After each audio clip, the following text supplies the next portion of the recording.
Welcome back after lunch. Are you all happy to be here? Fantastic. Okay, excellent response.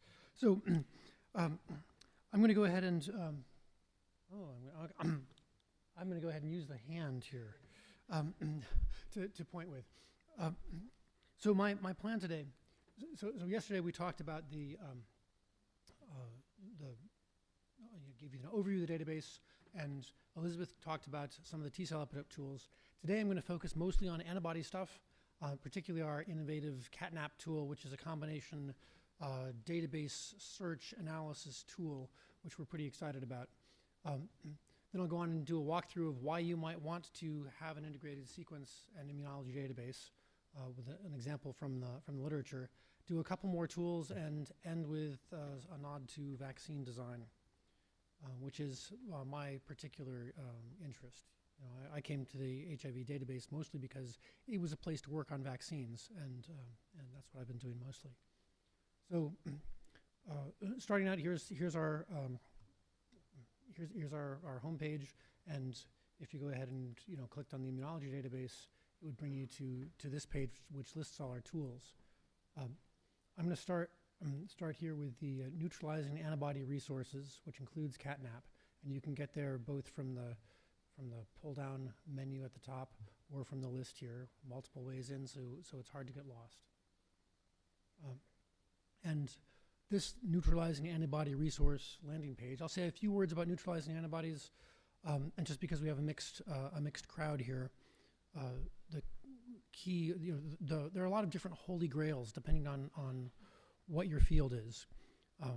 Among the thing that's considered to be a holy grail for HIV research, for vaccine research, is the induction of broadly neutralizing antibodies.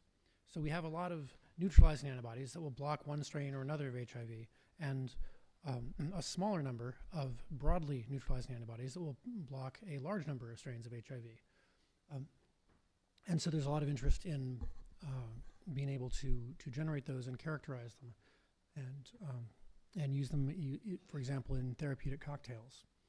But I'm going to start here with the neutralizing antibody contacts and features database, which is a little special purpose database attached that allows you to search by antibody or search by antibody class what it binds here. This would be the CD4 binding site. I guess I'm going to use the arrow as the pointer. The CD4 binding site, which is the essential step for the virus infectivity. It binds CD4 and then opens up and gets in. You can search by a number of different features. And the key, one of the really interesting things about this tool is you can see all the features, the contact residues, for example, associated with a given antibody.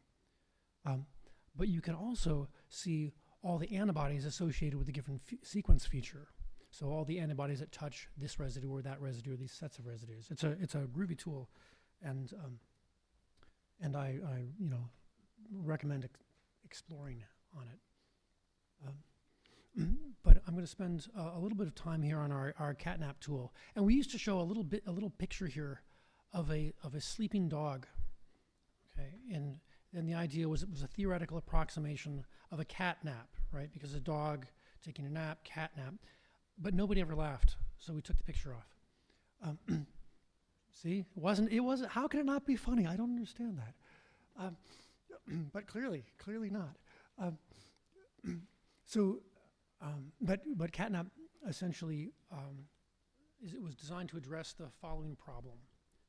So if you have an antibody, and you can measure the neutralization in vitro of a virus, and say, well, what percent inhibition do you see when you try to grow this virus in vitro in the presence of this antibody? And that's easy. That's a data point. And you can also, of course, do this high throughput and say, well, how much does this antibody inhibit 96 different viruses in a 96-well plate?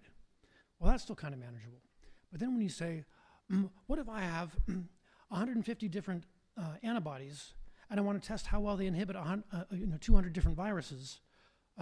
Well, all of a sudden you have a whole lot of data points, and actually dealing with this sort of mass of heterogeneous data is annoying at best, particularly when you're trying to integrate data from 30 or 40 different studies using the same antibody against different virus panels, or the same virus panels against different antibodies, it becomes tedious and unpleasant.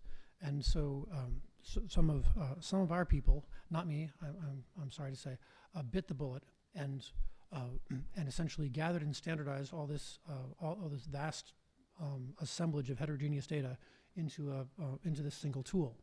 And so it gets you neutralization and viral sequence data, and details about the individual monoclonal antibodies, that's binding region, 3D structure, the donor it came from, the germline information, and this is important for reasons I'll get into a little bit later.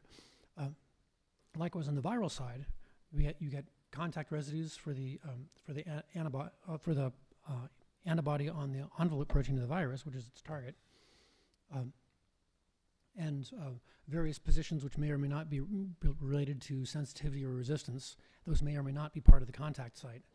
The variability of the database sequence is broadly by position, because there are reasons why one antibody is broadly neutralizing and another one isn't. It's because they may bind to a more, the simple example is if you bind to a highly conserved region, you're much more likely to be broadly neutralizing than if you bind to a variable region. Obvious, right?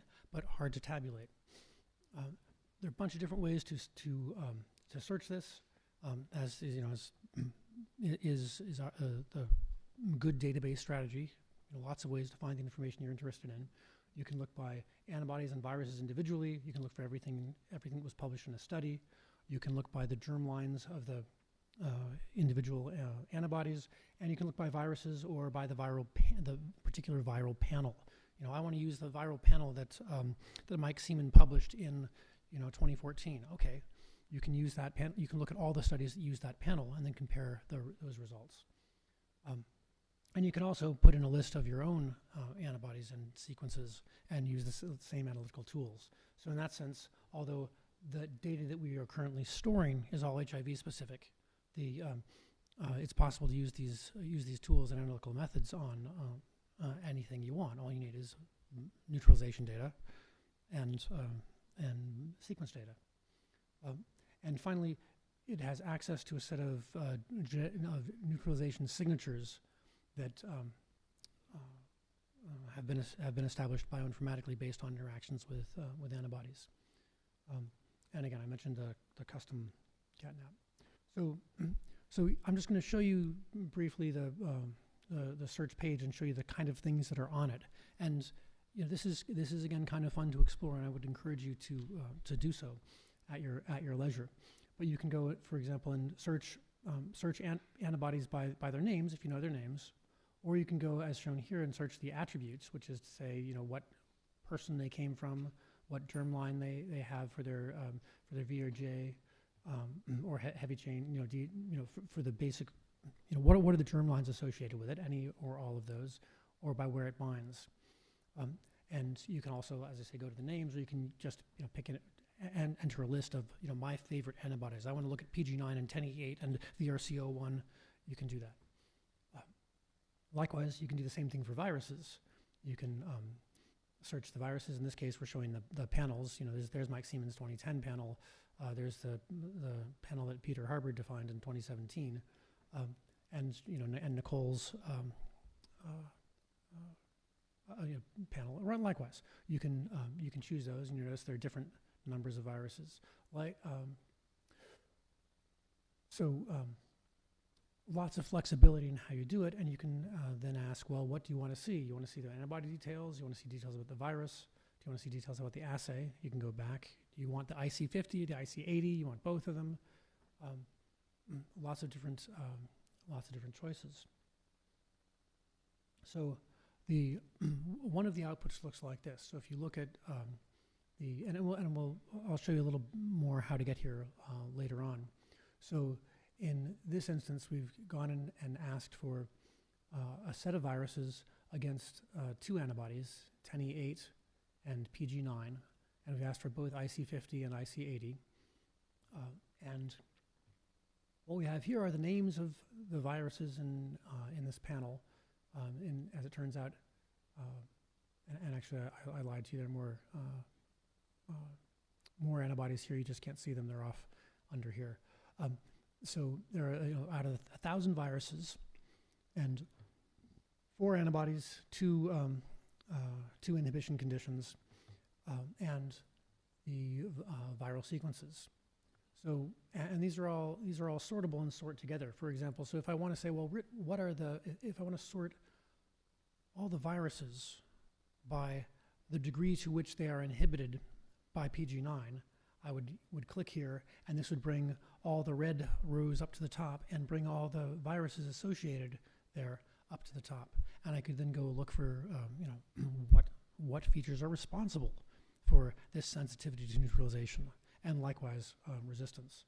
And when you pick a series, you can pick a set of positions that you care about, and make a sequence logo for them, and again get stats on them. And you can do, so you can pick one position or several positions for different antibodies and pull them out. So, and this is an example of picking one position. This 160, position 160. If it's an N, it can be and frequently is glycosylated, and that's associated with sensitivity to a particular antibody, which like the PG9 recognizes that glycan, that sugar residue, as part of the epitope. So when this single amino acid is mutated to something else, it doesn't have the glycan stuck on it. The antibody doesn't recognize it anymore, and you have escape. And like lots of added features here, and stats, odds ratios and so on for this being associated with sensitivity, and also phylogenetic signatures, which I'll talk just very briefly about later. All right, so you're saying to yourselves, I'm sure, oh, well, that's all very nice. At least I hope you are. But what does it do for me? Right? Well, I don't know what it does for you, but I'm going to show what it did for a group of people working mostly at Duke, and so in collaboration with people at Los Alamos, and in a vaccine design effort. So we're going to start drilling down from a single antibody, go and get a set of immune response data for the patient from which that antibody was derived, look at neutralization data, and go from there to get viral sequence data. And that gives us a handle to actually looking at how neutralization breadth was developed in this particular subject over the course of infection, and how that informed design for how it informed a vaccine's design strategy. So, okay, so back to the front page of the immunology database, you can go to antibody search, and that brings you to this page. Same sort of search, some fixed vocabulary fields, some free text fields. There's some examples here if you want to try this at home. You can see what comes up. And by at home, of course, I mean your home away from home, sitting at the desk at the benches right here. But what I'm going to show you is what happens when you search for CH235.9, a euphonious name that it sounds like dancing. No, it's an antibody that has been studied in several publications, and you'll see why I'm interested in the following slides. So, searching for that brings you this page. Okay, it's record number 3291. It's got, and this is a side point. It's called. This is its name, CH235.9, but it's also sometimes known as CH493. Why? I don't know, but that's the way this works. So any given monoclonal antibody may or may not be known by 1, 2, 3, 5 different names in different publications. And again, the hardworking people, by which I mean mostly Karina and Elizabeth Sharon, have gone to extensive lengths to normalize these and make sure all the aliases are collapsed, and that we have one record for the same antibody and that you can find it no matter what they called it in the publication. And it's this sort of trivial thing that makes, in some sense, makes our work worthwhile, because we've gone through this pain so you don't have to. But as I said, a pretty well-studied antibody. It's got three references here. The publication data is actually stuck down up past the bottom of the slide. You just have to, you can't see it here, but it's there. It's right.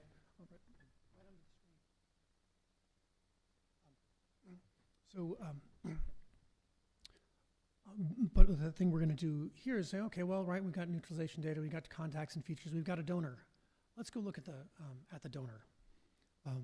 So when we click here, we find out, all right, okay, so this is a guy from Malawi. He was infected in 2008. He's got some HLA types. He's from Malawi, and he's African. Okay, no, that's not a big surprise. And we've got some details about the clinical course of infection. The other interesting thing is we've got two different CTL records and a whole passel, or possibly a slew, of antibodies from this guy. And finally, we have a link to the HIV sequence database. So we have, so this is a patient, which we picked, by the way, intentionally, because he's one of the patients where we have a bunch of antibodies and a bunch of sequence data. But there are reasons why this particular patient exists. So if you click through there, you get, you're now at the sequence database. And we like to put, whenever you're on our database, it should usually say HIV immunology database or HIV sequence database, which just helps you know what you're going to see when you click the tools menu, for instance. But okay, this is cool. You notice he's named something. He's got another name here, right? Because it's not only antibodies, you have different names in different publications. People do too. You do too, possibly, unless you're very careful. Sometimes I'm W. Fisher, sometimes I'm W.M. Fisher, sometimes I'm Will Fisher, sometimes I'm William Fisher. Same deal. But we try to collapse those all together. But we can retrieve all the sequences from this patient. How cool is that? And you can see here, these are all the GenBank accession numbers, again, extending substantially below the screen, because there are 624 sequences, 624 sequences. But check this out. 623 sequences here because one of them is problematic and excluded. So again, value added. If you went and looked for all those accession numbers in GenBank, you would get them all, and one of them is hypermutated.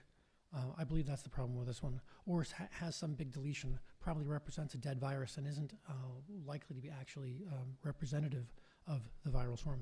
There's trouble with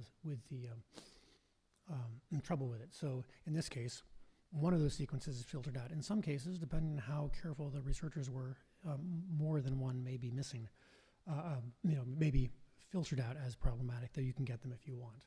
So here are groovy things, right? We have the patient ID, that's all the same, of course. We've got a sequence name, which varies from sequence to sequence. And because we asked for time point data, we've got days from infection and days from seroconversion. We also have the genomic region and the sequence length. Now, all these are like in the IDB. These fields are all sortable. So if you, what I like to do in these cases is click on something to see what the range is. So the first sequences are 28 days from infection, and the last sequences, when you click on that, are 2,264 days for infection, which, if you do the math, works out to be a little over 6 years. So that's consistent with what it said in the antibody record. So we've got 6 years of sequences from this one patient that was infected. And so that's cool. We should be able to do something with that, right? There's going to be a lot of evolution in one patient in 6 years. So going back to the antibody page that we got to the donor from here in the sequences, we can now go and look at the neutralization details. Say, well, what do we know about this antibody? And so this gets us into the catnap results kind of page with these with these tables of antibody data. you can expand these tables to get more information in each case. So we've got antibody data here and virus information. Virus information here. So you expand that, and here are the germline sequences. Here are the actual amino acid and nucleic acid sequences of the antibody gene, and you can download this data for the heavy and the light chains, and you can there's 3D links to 3D structures, the paper where they described isolation, where they described the gene line, what the germ lines are for the heavy and light chain, and links to the genetic signatures, which have been pre-computed for you because it's sort of time-consuming computation. But you can also then click the assay and say, well, let's look at the viruses against which this antibody was tested, and so then for this antibody we get a result like this, where here are a bunch of viruses, and here's the neutralization data, and helpfully color coded, so you don't have to squint at the numbers, and here are the sequences, and so that's fine. But the interesting thing that results is when you take all the antibodies isolated from this patient, and I showed you there was a slew of them, there was a passel of them, and take all the sequences isolated from this patient and put them together. And then if you're my friend and colleague Peter Harbour, you get a figure like this. And this is an extremely dense but very cool figure, and I'm going to walk you through it. So over here on the right is the phylogenetic tree from a selection of sequences isolated from this patient, and it's basically down selected for so all the duplicates are filtered out, and they're color coded by time point. So the reds and yellows are early in infection. That's day 0. That's day 4. That's week 4. I'm sorry, week 14, and so on, going through green and blue and purple to late infection. So just looking at that, you can say, oh well, look, here are a bunch of early sequences, and these guys all came up later. They're on longer branches, and they're a different color. And the key point is that the names have in the end week 132 or whatever. So that's that. Are we all clear on what that represents? Now the middle panel is a heat map, and we have a nice tool to make heat maps of this sort. And I'm not going to show it to you, but you should know it's there. So each one of this heat map represents one row for each sequence, and they're lined up. So the first row is this first antibody sequence, because all these guys were, I think they were pseudotyped, so that they have live virus with that envelope on it, and they measured neutralization against a panel of antibodies. So each row here represents one virus and how well it was neutralized, and each column represents one antibody isolated from this patient. So, and these are ordered from in either rough or exact temporal order from left to right. So the earliest antibodies are in the at the left, and the later antibodies are to the right as you go across. And there are two separate lineages: the CH235 lineage, which is where we started, and CH103. So that's kind of interesting, because you'll notice that the early viruses are mostly are sensitive to everything but the very earliest of the CH235 lineage. It's a little more mixed. Some of them are sensitive, and some of them are susceptible in this lineage. But after this point, right after this break point and the emergence of this variant, all the CH235 totally loses neutralization almost completely, and the CH103, on the other hand, develops neutralization breadth across both the later viruses and all the early viruses. So check this out. At the beginning here, the whole CH235 lineage retains neutralization through the whole course of development against the early viruses. the CH103 early antibodies here in the first few columns, the early antibodies are good against, good neutralizers mostly against the early viruses and totally useless against the late viruses. But some members of as the lineage continues to develop and diversify, right? Furthermore, this is why we have somatic hypermutation, right? Some members of that lineage developed not just they developed solid neutralization breadth against all the viruses, and so that's cool.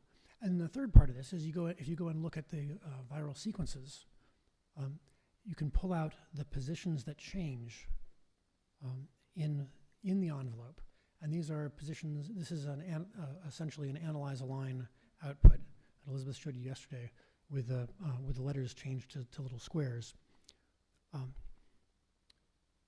And again, it's right. It corresponds with these the viruses in the tree. So you can see that as more and more mutations develop, you get to a point where suddenly you've lost neutralization in this lineage, and so presumably these sequences, these mutations here, right, which are the same as the mutations here, are associated with the with escape from the 235 lineage.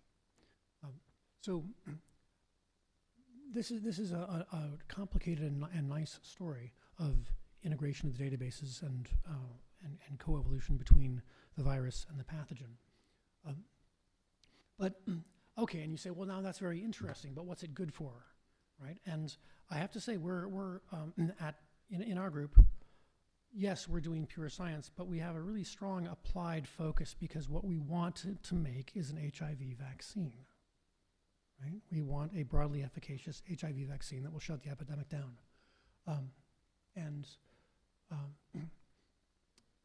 That's an, oh, I'm sorry, I'm hitting the wrong button. So what Bart Haynes and his team at Duke did with this data was said, okay, well, we've seen how how breadth developed in this CH103 lineage, and we know the viruses that are associated with stimulating that development. So we can recapitulate that with a series of a targeted series of immunogens. And so here's the relationships to germline antibodies, and this strategy is currently being pursued with a number of interesting wrinkles on it. The idea being that you can, if you have somebody with the right germline, you can tickle that germline with the right immunogen and guide development of broadly neutralizing antibodies, which are difficult to elicit in natural infection. So that's one groovy example of what you can do with it. I'll just mention this other one from a paper that came out this year that Karina, the PI in the database, was a major player on. In this case, genetic signatures were pulled out of the database using the pulled out of CatNap. Signatures associated with sensitivity to broadly neutralizing antibodies. So, and they did this very simple, brilliant thing, which was to take a pretty reasonable, well-structured envelope protein and make a trivalent cocktail where each envelope had different mutations induced in it, mutations that were associated with sensitivity to different broadly neutralizing antibodies, and that's what these are showing you here. So where the envelope they were using as an immunogen differed from the simple majority form, they'd change it to be that majority form, and these are different locations in the envelope. And where there were multiple sequences, multiple variants, they might put all three in. And the groovy thing about this is these immunogens, which have so far only been tested in guinea pigs, induce substantially greater neutralizing breadth against a wide variety of virus isolates than really anything else tested to date. So again, sequence, viruses, antibodies together are a powerful tool for getting important things out. So, oh, I'm doing that thing again. So, are there any questions on this so far? Because I'm overwhelmed, stunned and amazed. Okay, then I'm gonna. So that's a a cute story about the integration of database, and I hope you will find your own stories of exciting research projects using this kind of data. I'm going to talk briefly about some other things involving antibodies. Combinabr was developed by a kind of brilliant postdoc, now staff member, Kshitij Jha, who uses some moderately sophisticated statistics to answer the question of, if I have two different antibodies and they each neutralize this well, how well will they work if I put them together? And this is important because people have been wanting to use some few great monoclonal antibodies for treatment and for prophylaxis, which is a great idea except for two reasons. One, Gary Nabel calculated that if you used VRC01, the monoclonal antibody,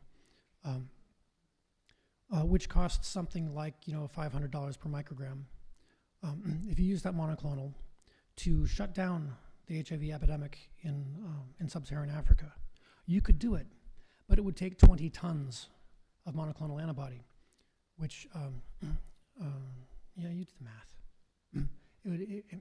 That's more billions of dollars than anyone is currently willing to invest in this problem, at least by that method. The other problem, of course, is that there are lots of escape mutants known from all of the broadly neutralizing antibodies. So, and it's like any other monotherapy. You give it to HIV. HIV says, "Oh, well, that's fine, but I've got large numbers," and walks away from it in fairly short order. So, combination therapy is the way to do it, because you then force multiple mutations to have to be present in the same genome to achieve resistance, and this is why antiretroviral therapy works for HIV, because you use at least 3 different agents, and it's the same way with monoclonal antibodies. So I guess I imagine many of you are familiar with neutralization curves like this. This is basically the concentration going up and the number of viruses inhibited at the 80% level in this case.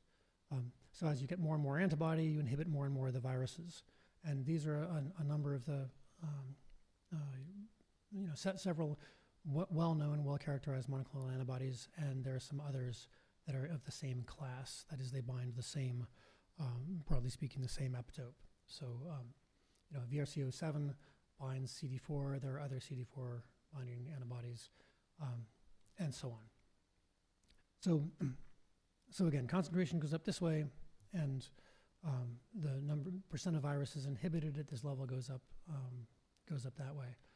And what you want, of course, is you want to be steep and high to the left as far as possible. And it's important to think about antibody concentration, because, of course, you give people an injection every so often, and then it gradually is cleared by cleared from the body. And so once it drops to a certain level, you stop inhibiting, and you get escape. And I'm doing the wrong thing. We go this way. Okay. So this tool basically gives you a way of predicting in a reasonably quantitative way the efficacy of 2 antibody combinations, or 3 or 4 combinations. And this is useful because then if you can say, well, what's the best single antibody? That's over here. If you put 2 together, you're up at this orange line. 3 together is still a noticeable improvement over 2, but you add 4 and you're not really getting very much more inhibition, though you may have more resistance to escape. So this is a groovy tool for planning these sorts of studies.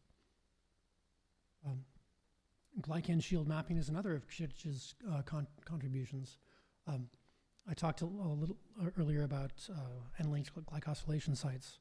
So this is a picture of the viral envelope. It's a trimer with the base at the bottom, so the cell's down here, or the virion, sorry, is down here with the cell membrane, and envelope sticking out, and it's covered with all these darn glycan moieties, all these sugars, and that's part of the virus's strategy for immune evasion, right?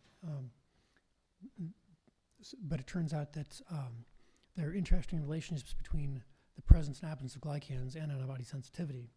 And one groovy thing is that the more glycans you have in natural infection, the more glycans the founder virus of the infection has, the broader the breadth of antibody response that's eventually developed. And the reason for that is if there's a hole in the shields, then antibodies tend to go down there and bind the amino acids. And the immune system is great at optimizing things, and it will find find that hole and bind in it. And it's okay, that's not a problem for the virus. It's just because eventually there's going to be a mutation which has an arginine in that position. You've got a glycan there, and you've blocked it. You've got antibody escape. So paradoxically, having more glycans makes it harder for the immune system, which gets you better antibodies in the end. Okay, I'm going to switch gears just a little bit towards the end here, and we're moving towards the end of my talk. Another way we integrate the sequence and immunology parts of the database is this genome browser, and this is akin to the immunome browser, which you saw yesterday, but a little more complicated and generalized. So essentially, it gives you one view of the HIV genome and proteome, and almost everything we know about it mapped spatially onto that proteome. So it's also accessible off the neutralizing antibody resources page. So the way it works is you start with a view of the whole genome, and here's the gene map, which is highly familiar to anybody who works in the who works a lot with HIV, and totally obscure to almost anyone who doesn't. But these maps of the genes and the maps of the mature proteins. There are tracks here of information, and you can basically drag those onto the window, and then that information will appear. So it's highly customizable. And for example, this shows you a count of all the known antibody epitopes. Big spike here in the middle of GP20. This is that's I believe the apex of the envelope where a lot of antibodies like to bind, and a quite different map of all the CTL epitopes, where you see, boy, there's a whole lot happening over here in NEF and a whole bunch happening over here in GAG, and there are good reasons for that, and why these are good immunogens for vaccines that aim to induce cytotoxic T-cell response. So, and you can zoom in on any point and get more and more detail. So you go from here, and if you zoom in on the CTLs, you can they're switched here. You can see the individual amino acids up at the top and the associated epitope. You click through on the epitope to get to the entries in the database. Likewise, a whole set here of mutations associated with antibody signatures, and a variety of other sites. So that's a useful tool for a variety of things, mostly for getting context. When you say, oh, there's something going on, I'm interested in this epitope, what else is happening there? Turns out it may be a lot. So here's a summary list of some of the tools I've talked about, and some tools I haven't and won't talk about, all of which are useful for a variety of purposes. Elizabeth talked about ELF and Quickalign yesterday, PepGen, PepMat. I'll mention N-glycoside, which finds N-linked glycosylation sites in an alignment. And again, these are important for antibody resistance. And the heat map, allows you to make those groovy heat maps like I showed you in Peter's figure. I'm going to mention sequence locator just briefly because this problem was raised earlier, yesterday, I think, where they say, well, what if they say the epitope is located here or there? Well, different people call things different, use different numbering schemes. And one of the, minor but important contributions of our group to the HIV literature was the development and insistence of and easy use of a standard, which is the HXB2 sequence. So, you can take any HIV sequence and you put it into our sequence locator tool, and you'll get back the correct reference location in the reference sequence, which you can then put into your paper, and then everybody will know what you're talking about when you say, oh yeah, IW9 located at GAG position 264 to 272. You'll be right, and they'll know what you're talking about. So I'm just mentioning that in case you ever have to do anything with HIV, or you're reading the paper, and somebody says, "Oh yeah, here's the location." You go to a sequence locator because it goes both ways. You can put in sequence and get numbers out. You can put in numbers and get sequence out. Okay, in the remaining time, I'm going to talk just again briefly about the subject of vaccine design and two of our tools that use the same approach for generating immunogens intended to induce broad responses to diverse pathogens. And so they both use the same method. It's called the Mosaic, was the original one, which we published in 2007, and Epigraph is I'm going to say, an algorithmically better approach. We use a genetic algorithm here, which is a heuristic and does really an excellent job, but it sometimes craps out, very rarely, and it takes a while to run. And this thing runs lickety-split and gives you a theoretically optimal result. And it's a result of working at Los Alamos, where there are a lot of smart people. James Tyler's day job is hyperspectral analysis of satellite data for national security applications. So he has a lot of expertise which is not commonly found in the immunological community, and he put together this groovy piece of math to make us nice vaccines.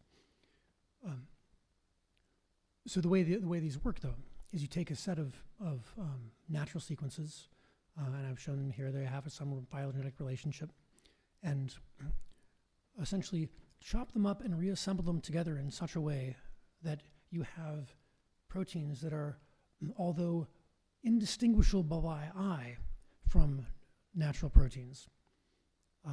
You could put them into an alignment, you'd never notice that they were any different from anything else, except they don't have anything rare in them. So all the unusual features, and HIV, every individual HIV sequence is full of unusual things that are unique to it. Those have all been filtered out, and this cocktail has been made where all of the common forms within certain limits are represented. So you might have, this blue bit right here might be the most common form in all the in this whole alignment over here, and this part might be the second most common, and this might be the third most common. So the point is, you got a set of three immunogens that cover the top three variants at every position along the protein, and any way you slice them, you come up with something that's common, and that therefore likely to be present in an infecting virus, and therefore likely to be a useful immune response. So we can vaccinate people against HIV, and we can absolutely immunize them against that particular strain of HIV. But that doesn't help them, because that particular strain is only in the vaccine, and it's not. They're never going to see that in the wild.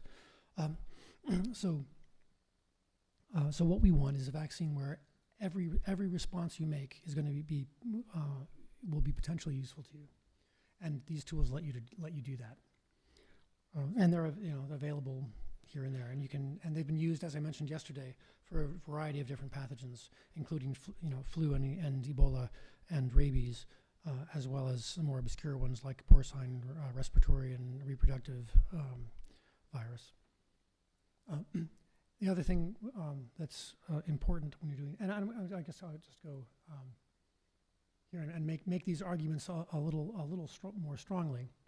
So the thing about HIV is this is a small section of gag, I think, and the point is it's chock full of antibodies. Every single 9-mer here is almost every single 9-mer is represented by a number of different HLA, restricting HLAs and recognized immunologically. So, although some people have tried to make, determine good epitopes and then deliver them, our strategy here has been to make intact proteins that are all good epitopes and deliver those, and then we don't need to worry about cleavage. We let the immunoproteasome sort it out. Wherever the immunoproteasome happens to cleave it, and wherever it happens to bind MHC, that's what will be presented, and it's likely to be useful in natural infection and presented in the same way as the the response to an infecting virus.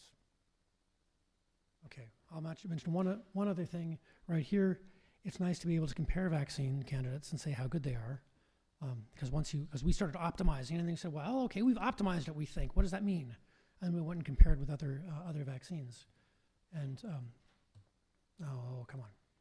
So this is a new. Let me back up again. So these are older tools for comparing vaccine coverage, and this is a new one which I'm kind of excited about because Betty and I wrote a review, and I think these are very pretty and useful, where you can see where in the proteome any given vaccine is present and covering epitopes, covering potential epitopes, and you can see how well they do it. One key metric here is how many potential epitopes are being delivered by each vaccine and how well do they match.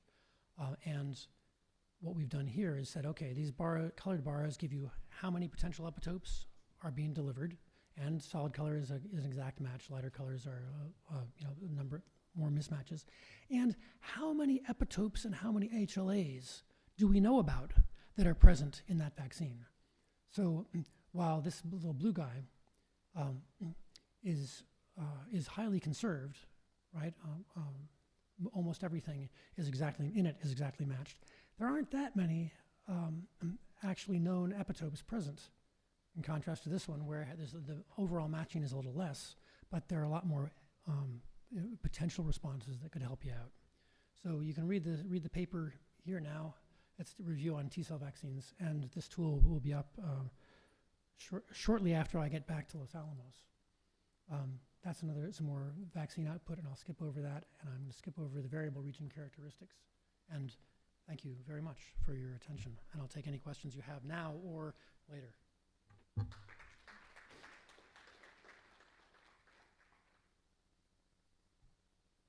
Yes.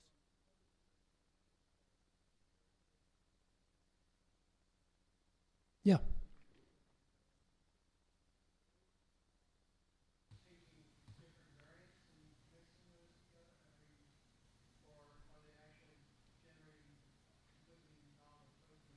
No, they're taking so everything in these guys is represented in at least one or thresholds natural sequence. So essentially, it's a process of assembling overlapping matching 9-mers, and so whereas the string of beads approach says I'll take this 9-mer and I'll take this 9-mer and we'll stick them together. We've said we want something that gives me this 9-mer. And this 9-mer, and this 9-mer, and this 9-mer. And so if you tile 9-mers up all the way along the whole protein, you've recreated the whole protein.